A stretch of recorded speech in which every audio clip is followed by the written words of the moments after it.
Benjamin is an amazing kid. He's an 11-year-old. He is curious, he's brilliant, he's very funny. Benjamin is a character. He's smart, he's super smart. And he's always enjoyed reading. He finished reading all 7 Harry Potter books by the end of 2nd grade. He's a very caring, sweet kid. He sleeps in a tent. Like, I want a tent in my room. That's, you know. He also has an older stepbrother named Drew, and then he has an older brother, Eli, who is 13. Eli and Benjamin are each other's world. They're their own constant in life. Probably around the time he was 2.5 to 3, it became clear, we were hearing from teachers at the preschool, that he wasn't interacting with the other kids in what they would consider a typical way. And so we took him to a psychiatrist, and he went through a full evaluation, and we came back with a diagnosis of pervasive developmental disorder on the autism spectrum. It's a communication disorder essentially, and it really affects his verbal abilities and his nonverbal abilities, his ability to read social cues, to read other people. Pretty early on, Benjamin's autism became a very isolating thing. We would have times where we'd be in the grocery store and he would just lay down on the floor in the middle of the aisle and not move. I think the biggest misconception that people have with autism is they tend to assume that they have a low IQ. And I have found that to be not to be the case at all. When confronting a challenge, sometimes Benjamin would shut down and tear up his own work. You know, you worry as a parent what toll that's taking on your kid when they keep trying and not succeeding. Joel reached out to me, again as a family navigator, to let me know that his family was at their wits' end, that his 9-year-old son Benjamin had been kicked out of summer camp. So we came in, and Ann Shad met us. We were kind of out in the hallway watching, and it was very clear he wasn't cooperating at all. I right away kind of saw who he was, because during the assessment I threw out a lead into a conversation, and I said, I have a really big 15-year-old dog. And his response was, I don't like dogs. I prefer cats. And I kept thinking, great, we're gonna miss the whole opportunity here. They're not gonna get what they need. And I just basically told him, I said, he's one of our kids. You're obviously in the right place. And I don't know if Ann will ever understand what that meant to me in that moment, to hear her say, he's one of ours. Not, here's how he's different from everybody else, but he's one of ours. And I think that was kind of the first glimmer of hope in a long time.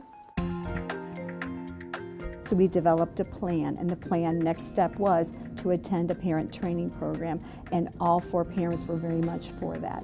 When I met Benjamin, he would have nothing to do with me. He wouldn't speak to me. He kept, it's tallied over 25 times that he protested, no, I'm not going to talk to you. I don't know you.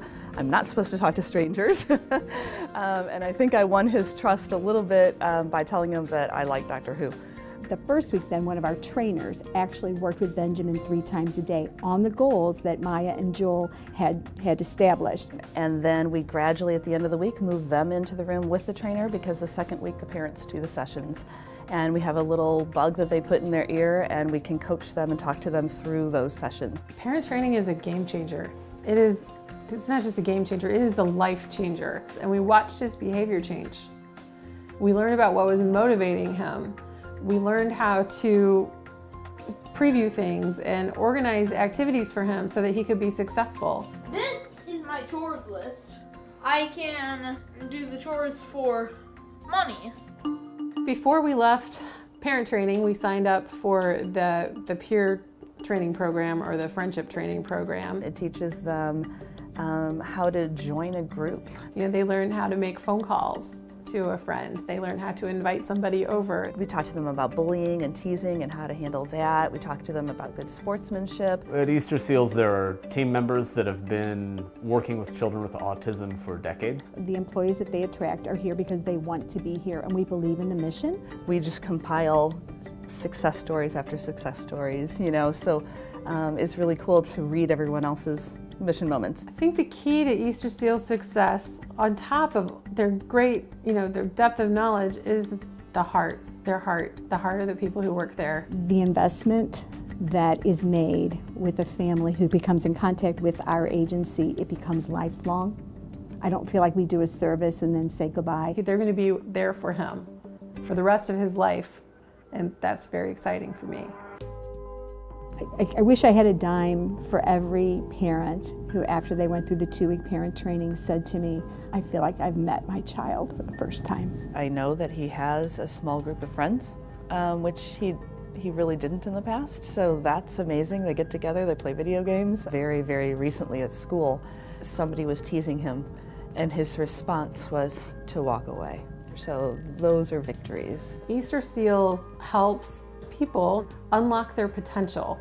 And so, that has a much broader impact on the world. We help educate the entire community about autism and about what these people have to offer, and that they can be, a great part of our community. So I think it benefits everyone. So when you contribute to Easterseals, you're not just supporting, one family, you're actually supporting all of the potential that all of these collective people can have if we can unlock it. And I think that's something that's extremely worthwhile. Without Easterseals, I don't know where we'd be today with Benjamin. First and foremost, I want him to be happy. I think for Benjamin to be happy, though, he's going to have to be a contributing member of society. He's going to have to feel like he's successful. And I think he's on the path.